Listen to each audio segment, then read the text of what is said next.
Good. We're on. Good morning. Good morning. We continue our live series about men, but also, I have to say, about women, very much, about people, yeah, but we do want to look at the differences and what does it feel like, what does it look like to live while constantly observing and acknowledging the, I will call it the differences, or the different point of views, or the different point of origin where we're approaching life. I will give a little recap about the first and second session, and then dive into the third. I'd like to elaborate a bit. The book is written because there's much suffering in the relationships between men and women. It's not something that has to do with a certain period in life, but it's something that is subtle and fundamental in the relationships between men and women, and the understandings that we reach those relationships from. So the book, which in the midst of being written, called All Men, is a book that asks the question, if we let go the effort, the eternal effort of trying to make it work and let it be, what would we see? What would we acknowledge to be irrelevant and something we need to leave behind and know that it just doesn't work? And on the other hand, and simultaneously, being able to really see what's being revealed to us, what is it that we understand now that we couldn't understand until now, because that is what really is. That is what we are called to acknowledge and to live our lives from. So that's the context of the book. So now, please do the recap. Okay. On the first session, we looked at what we called in the book the AM and the FM frequencies, the way we perceive reality, the way we live in reality, and also the way we perceive ourselves. The FM is a frequency that, we call it frequency, okay, just because we need words, but it's more like a state of being, the way I am in life. So the FM knows and acknowledges and celebrates, in a way, the notion that we are one, that there is a big mystery running things here. It is spiritual, it is material, it is beyond anything we can grasp, but it is us. And from there, they live their lives. From there, they work, create relationships, make love, cook food. It's a state of being.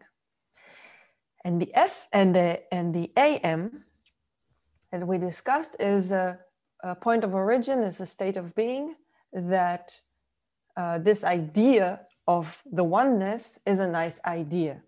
It's inspiring, it's spiritual, it's nice to visit sometime to get your spirit up, lifted. Maybe when you take drugs, you kind of visit there. You read a book, you know, or not. Some people are not even attracted to this. More or less, it says, what I see is what is, what I know myself is who I am, what fits, fits, what doesn't fit, doesn't fit. And a point of origin is a point of separation, living in a world of different things that get along or don't get along. That's the spirit of the realm of AM, in which we're going to dive into today. That was in the first session.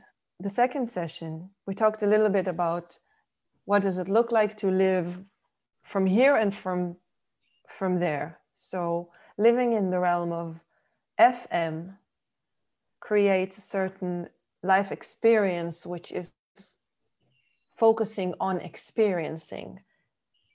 It's focusing on engaging all the time. Give yourself over in order to be revealed. It's curious, but not in the sense of want to gain knowledge, but curious in the way that of what happens to me all the time, how life play on my strings. And it's exploring and mainly engaged. That, I think that's the main word to describe living in the FM. It's experiencing in experience leading to awakening. You're all the time being revealed to yourself, and let life be revealed to you, through you, thanks to you, and from everything that is around you and everyone that is around you. No one is excluded. Nothing is irrelevant. That's the spirit. And the life experience of living in the realm of AM, so we discussed on our last session, is much more focusing on control. Because when I experience myself as a separated being, then immediately I'm more focused, and I need to take care of my survival. Things become either relevant or irrelevant. So I will go with what relevant. I will measure. I will compare. I will make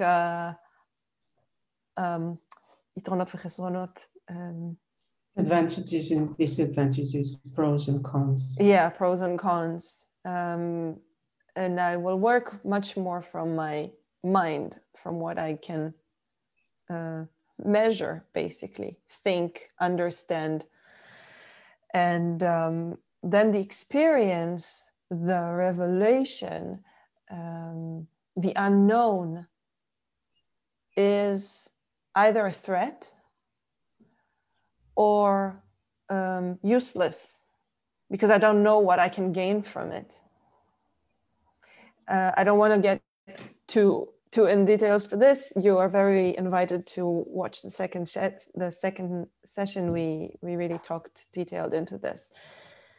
And today we're gonna go deeper into this life experience of control, and what does it look like? What does it feel like to live as an AM being? And it's important to say that there is no real such thing. It's the way we perceive ourselves, but we cannot not be in the FM. I hope it's clear, and it's important that it'll be clear. Nobody can really be separated. We can perceive ourselves as separated, but that's not an option, because we're here and everything is connected. I think physics is already there saying that. Yeah. We don't know how, to explain, and we will never know, but for now, that's how it is. Yes.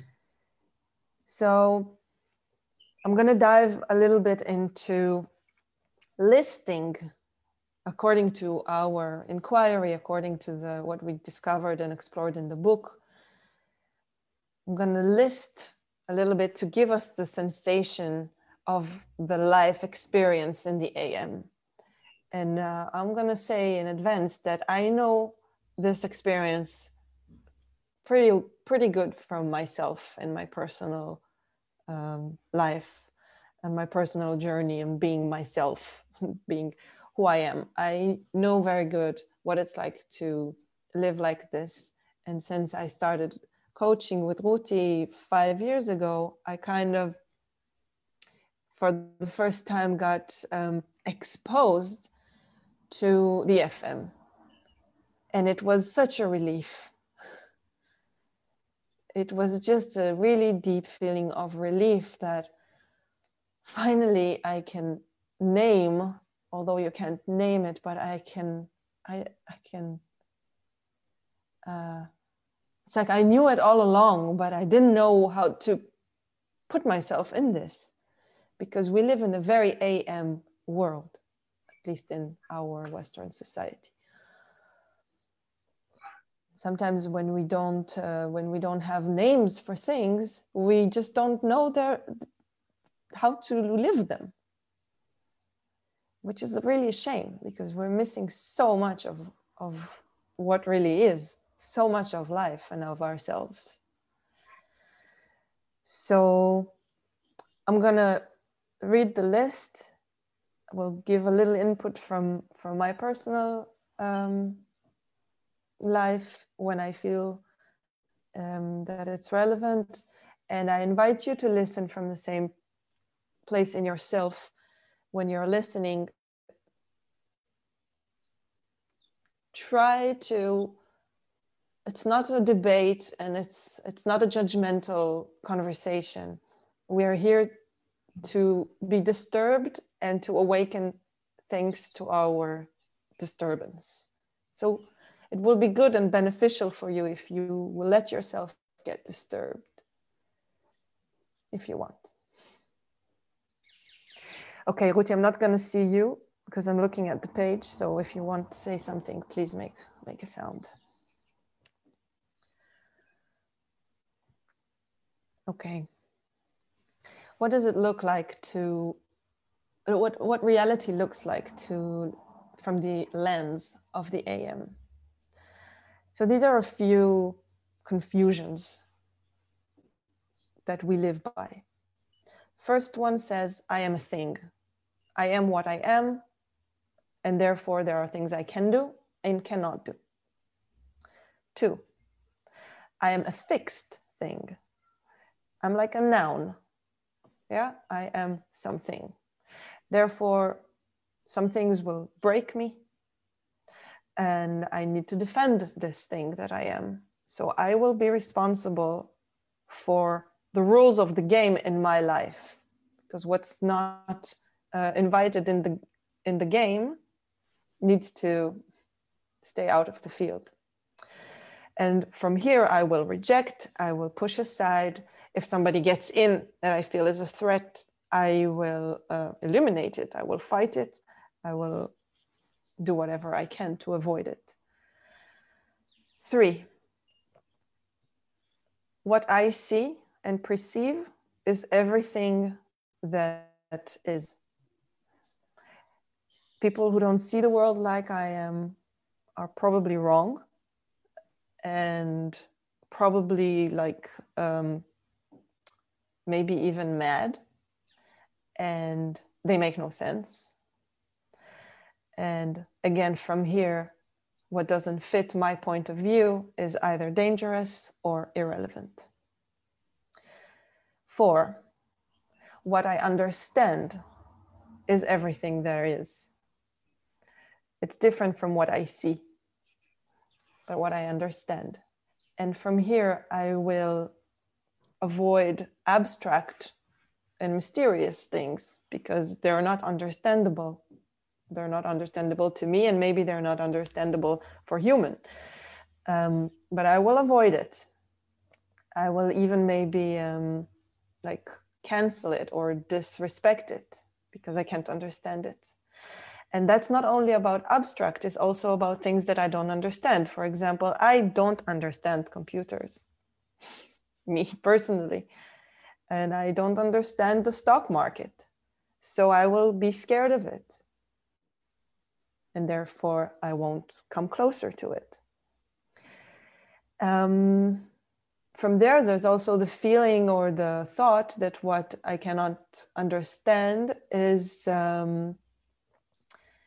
deceiving. Like people are trying to trick me. They try to fool me, to take advantage of me. It can be like spiritual things like teachers, therapy, methods, that many people think it's a scam, or ways of earning money, like, I don't know, maybe the stock market. Yeah, so I will always be suspicious. And again, fear is very, very present. Until I don't have a proof for something, it means it's either not real or it doesn't even exist for me. And again, from there, scams and people try to lie to me. And yeah, and obviously from here, everything that is like mysterious, magical, beautiful in a way that I'm not used to perceiving beauty, and intuition, they're either nice or cute, or irrelevant and dangerous. 5, I know who I am.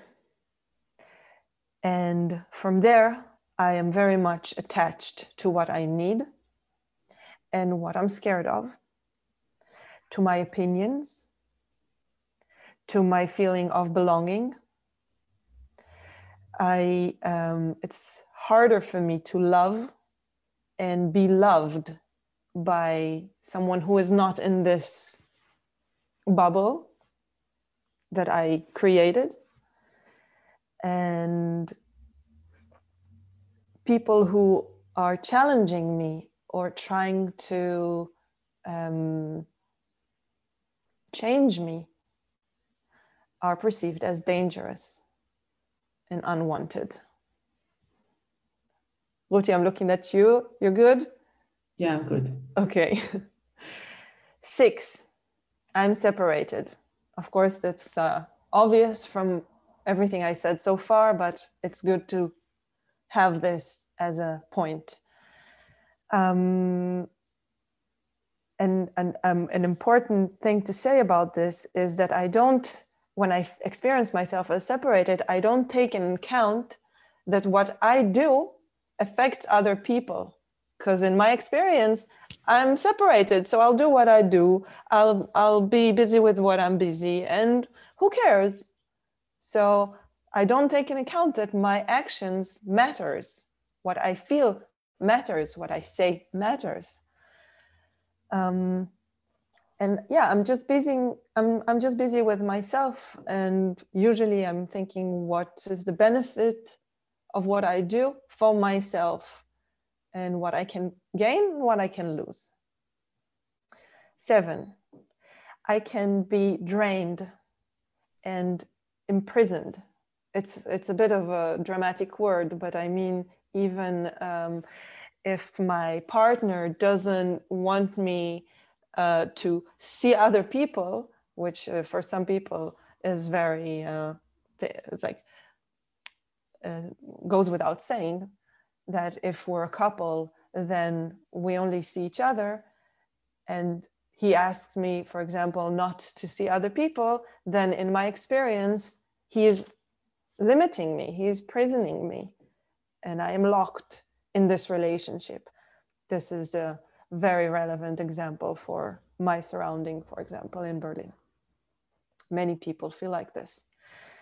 So again, my surrounding, the people around me can be perceived as a threat, even if they are my partners, even if I chose them to be with me, to share life with me.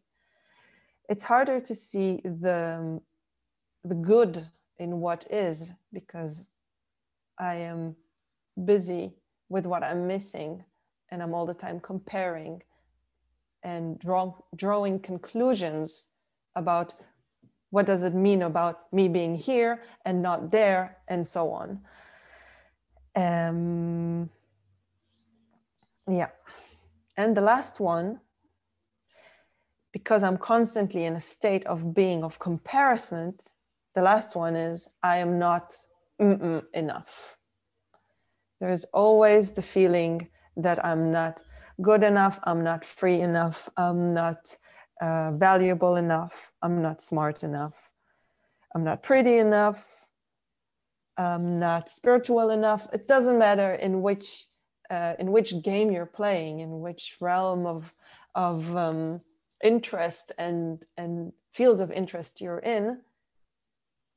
You will always, the game is competitive, and your main interest is to raise your value. Otherwise, you will be lower in the, you'll be inferior and therefore fragile and therefore in danger. So even people who are my partners and my colleagues, at some point, if they say the wrong thing, or I will say the wrong thing, then if I'm experiencing myself as separated, danger is always around the corner. So I have to maintain a level of enough all the time. First of all, between me and myself. So I'm competing with myself also all the time. I'm stopping here. Let's take a little overview about this.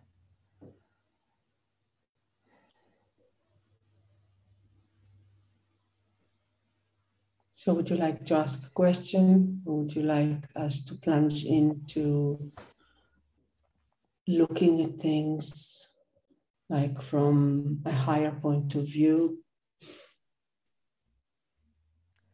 First of all, I want to take a breath because this is heavy.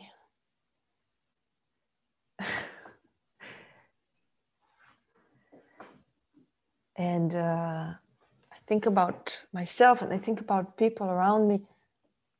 It sounds very intense and very dramatic and quite horrible when I read this like this as a list.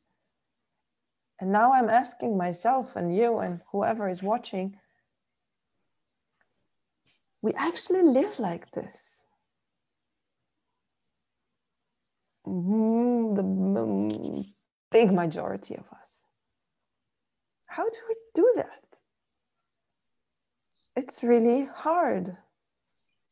I'm really talking about myself here. And the only answer I can get from myself is that we don't see another choice. Like we don't know that there is a way to live that is not like that.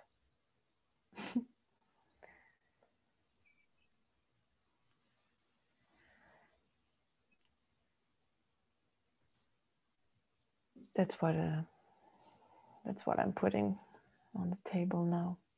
Yeah, I think it's correct that instead of teaching us at school that we are a miracle, that we are a manifestation of something that's unperceived by the mind and its faculties, but it is miraculous and beautiful beyond words, and that each time we reach an edge or we reach an impossibility, that is exactly the gate. That's exactly the place where I can leave behind. Yeah, just like a robe that I'm taking off. Leaving behind these understandings, these identities, and making one step into whatever was non-existent up till now. And from now on is going to be the world for me, or me for me. Instead, we were taught to believe that things are things and that each is separated and each is a unit to itself, and that in order to get something, you need to reach out for it, to put effort into getting it and allowing or making sure that that is what is going to happen. And that is why loneliness, fear, pain, feeling of not being understood in a very fundamental place in us is what gets up in the morning. And even if we don't notice that, or we have a lot to do, or we're very busy with many people doing different things, at the end of the day, before I go to sleep, I need to do something to relieve the stress, fear, and pain of the day. And many people also need something to start the day with, because it's like putting electricity, some electric appliances into, into the wall so that there is electricity running in them. And only when that happens, they can begin the day.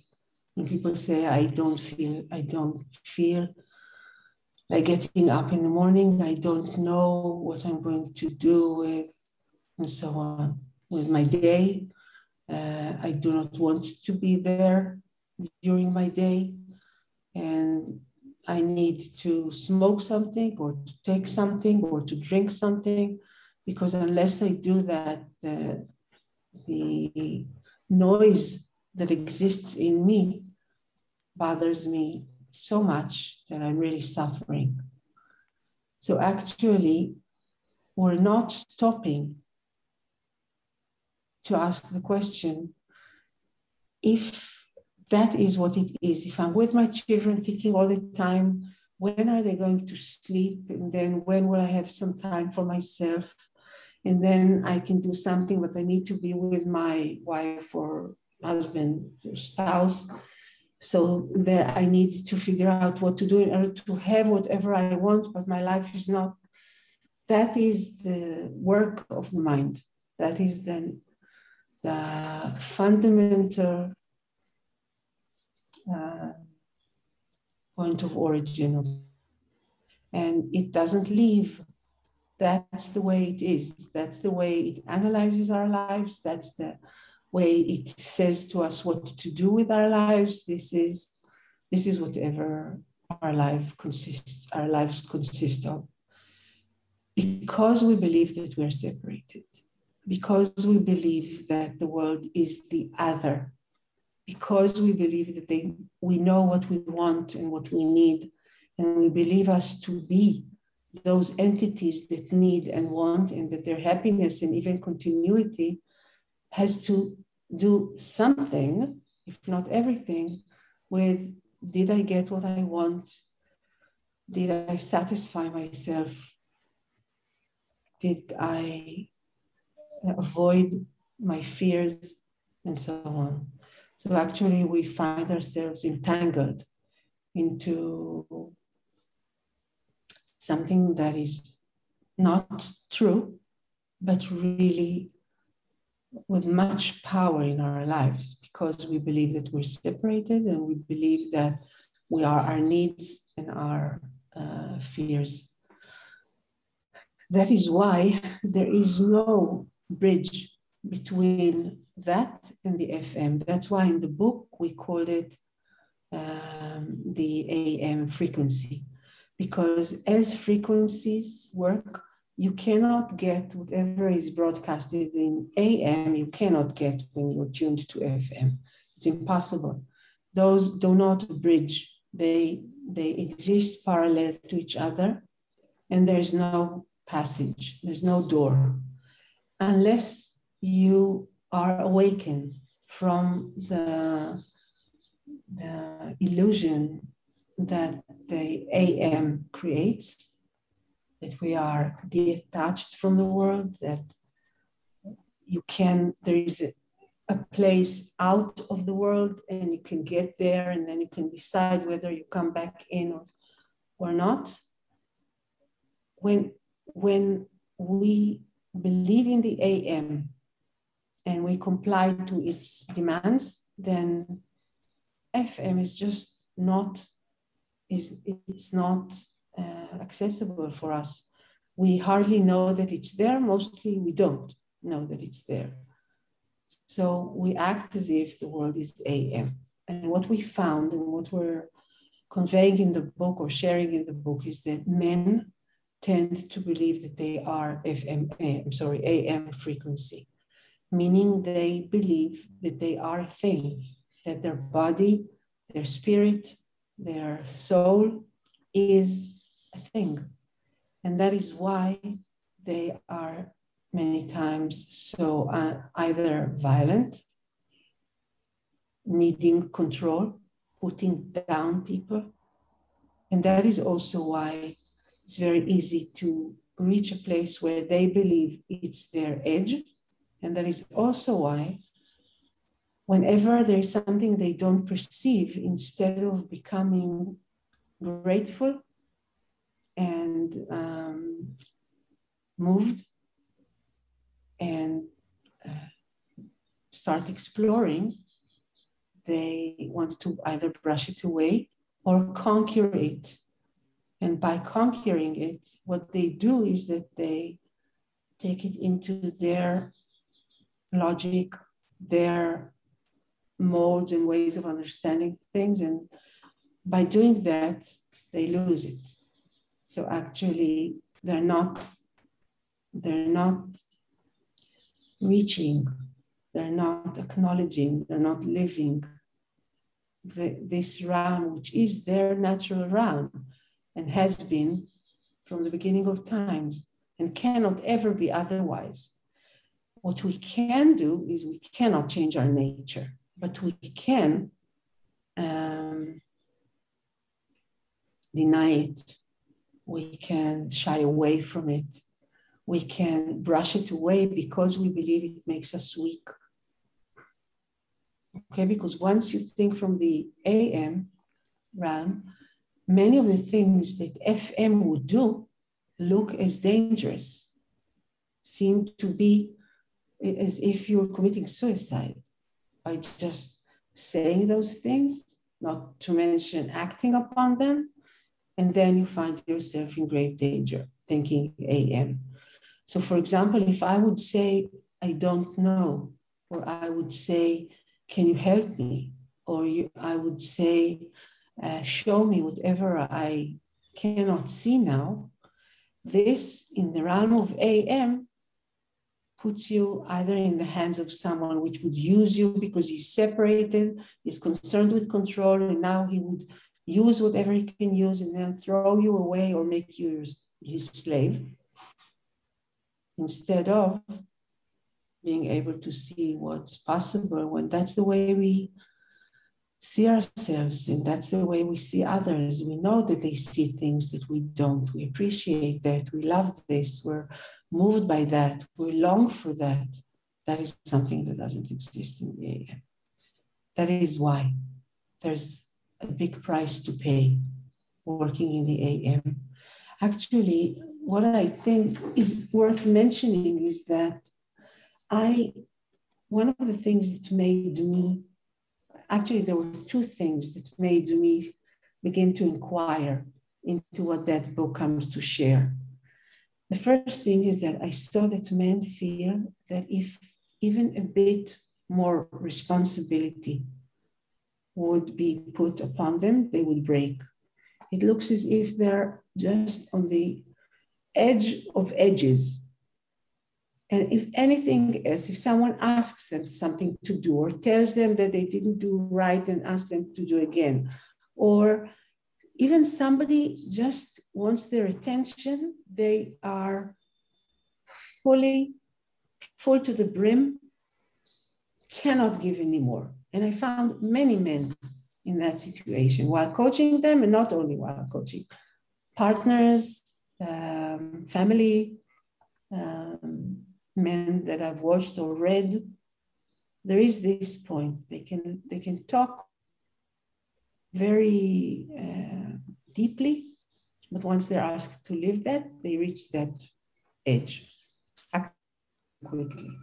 So I asked, how can that be? If we have no edge, what do they believe that they're reaching, and what makes them think that they might even have an edge or a limit to a possibility? The second thing was that I found many women in relationship asking the question, what did I do wrong, and what can I do? What more can I do, or different can I do, so that a new thing happens, that a new possibility opens up? Trying to find and not succeeding. Okay, things end up many times in separation, and if separation doesn't take place, then it might cause for someone or both of them to just draw away, become bitter, look somewhere else for something new, sometimes find it for a while and then see that it becomes the same, and so on. So actually, the AM is like a box that may be larger or smaller, but at a certain point, which is not so long after you begin, you find yourself to be at the edge of the box, yeah? On the walls of the box, the bottom of the box, or the lid. And so you find yourself limited, and somebody, which might be the woman that you love, is speaking to you from outside of the box. And she's asking you to come. She's saying that it's beautiful out there, or she says, I don't know how come you're not coming here? How come you don't enjoy whatever I feel such bliss and you're not there? And he listens from inside the box, thinking he is the box, hearing her speaking from outside of the box. He knows he doesn't know what to do. He knows he doesn't know even how to understand what she's saying or what she's asking or even what she's demanding. Okay? And then it's either that he says, you're nuts, or he says, women, you cannot understand them, or he says, I don't know what you want from me. I gave you everything I have. What else do you want? At the beginning, the questions would be milder and more considerate. But as time passes, the man sees that as if he's criticized, as if he's being said that he's not good enough. And that is why he refuses. What happens next is that he tries to control things. And since he knows that the woman is difficult to control, because she knows that she's not a box. So whenever he puts limits, like water, she overflows. She goes another way. She goes under the rock. And then she's called sneaky. And then she's either called sneaky, or she's called stubborn, or she's called pathetic. Yeah. Or she's called, you're too good for me. You don't need someone like me. Women hear that more and more. It looks as if responsibility is taken, but actually it's exactly the opposite. When a man says that, he actually says, give me a break and leave me alone. Let go. Okay, and then he goes sometimes to, he goes away. Or she goes. Because he knows that she doesn't let go. She doesn't see herself as stubborn at all. When a man says, and I hear men saying that and I see their pain, he says, you're saying it again and again and again. And the woman looks at me and she says, I'm saying it again and again and again, because he does nothing. He repeats the same thing again and again and again. He doesn't become a partner again and again and again. He refuses again and again, never mind what I suggest and how I call him, and that I really want him to be my partner. And he says, just, I need to stop asking me to change. I need you to stop asking me to be with you. Go to a friend, find an ear, speak to that person who wants to listen, and give me a break. I'll do my part, you do yours, and please, let's have some quiet here. Okay, and it happens many times, because when the man asks this, in the beginning, she doesn't believe that she's hearing what she's hearing. And then when she acknowledges that that's what he says, she says to herself, well, I presume he says this because he doesn't know how much I love him. He doesn't know how much I want to be with him. He doesn't know that I want children with him, and that he's so dear to me and that I want to spend my life with. It's not only that I don't think he's good enough, I think he's great. I think he's wonderful. I want to be with him. He understands that as judgmental and then as condescending. She becomes more and more agitated and frustrated because she doesn't understand what is going on here. Pause. I'm going back to what you said, that when the woman is calling the man from outside of the box and he doesn't come, and then he feels like he's not good enough. And I'm asking, well, maybe he is right in what he thinks. Maybe this is actually what the woman is thinking from outside of the box. While calling, there is something in her that will say,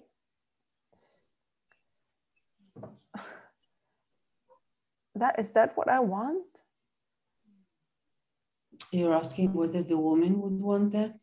Yeah. Like when I'm saying, because we're one, because we are connected, maybe when the man gets the feeling that he's being judged and criticized and not good enough, maybe he's right to feel that. Maybe we women, yeah, in this phase, yeah, it's not always like that, this dynamic, yeah, but when it gets to this point and you're calling and you're calling and you're calling and he's not moving, maybe you are actually thinking, he's not good enough. That's not good enough. And he is being judged and he is being criticized because he is annoying. You know? Wait. But there are many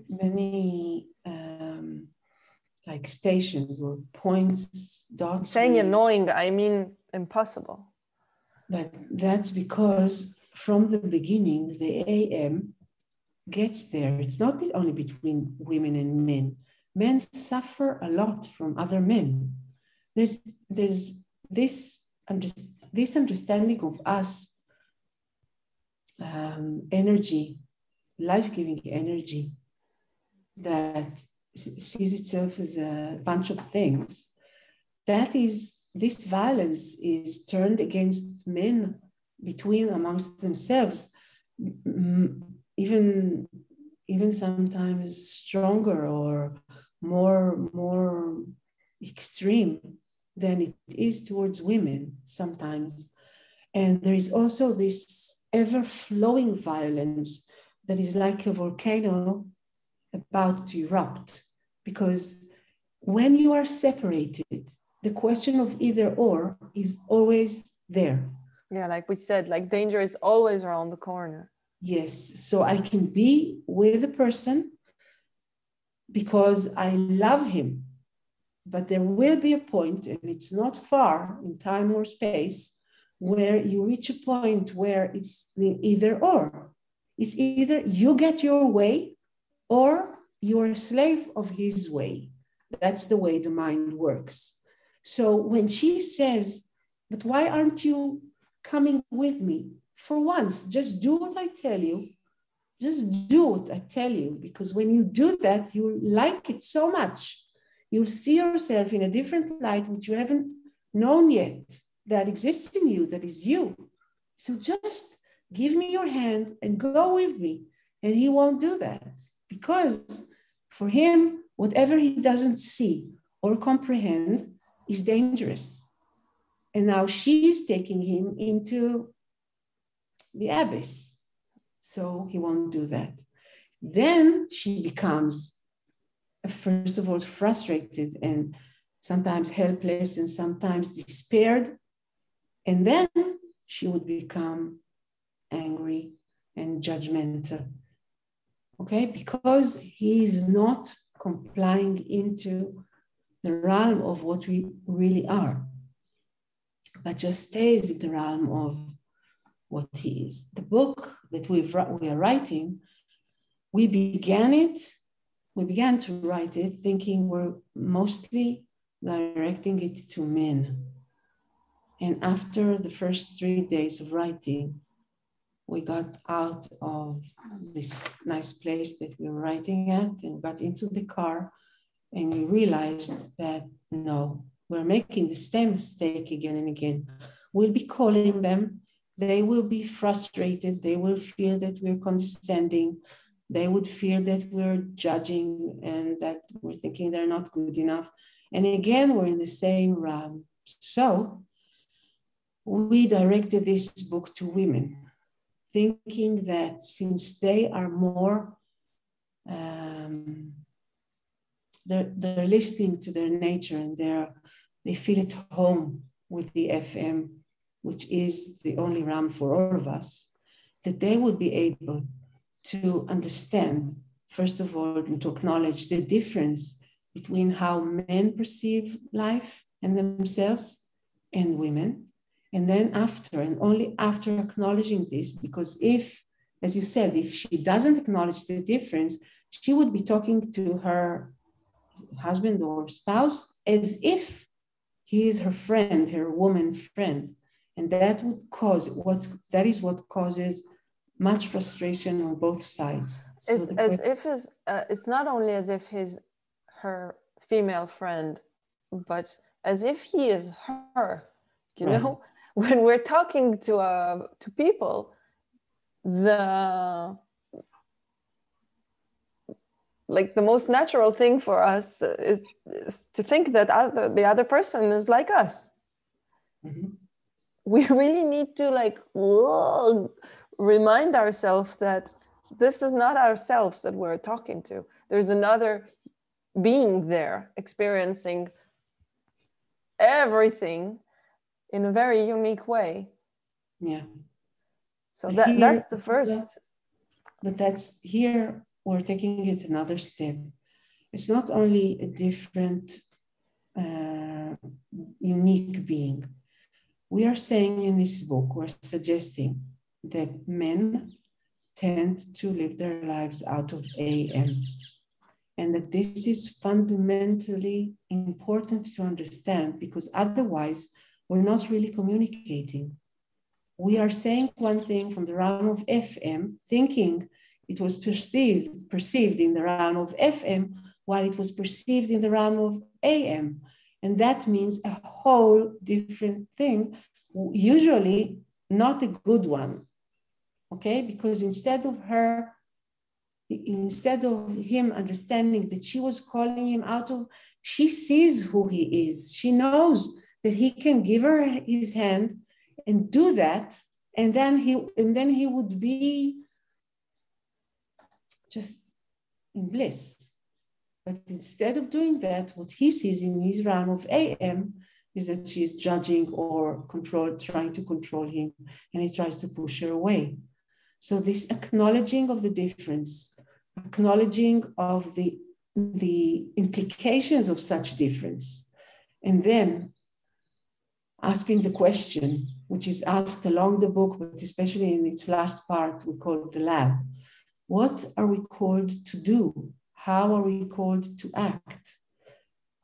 How are we called to see ourselves and to see relationships if we acknowledge the AM, FM, if we don't forget that men are FM as much as women, but they perceive themselves and they act as if they are AM, then from here, What is the thing that if we would do would make the difference? What is the thing that if we as women stop to do would make the difference? And from there, just like dwelling in this place, in a good sense, dwelling, just like, you know, getting into a good fountain. And just being there, from there, seeing whatever. So that's in the next live. On the next live, we'll be dealing with or plunging in the FM, seeing what it looks like when you say, when you really agree and comply and even are obedient to the understandings of the FM, which are actually this is what this life is in its essence.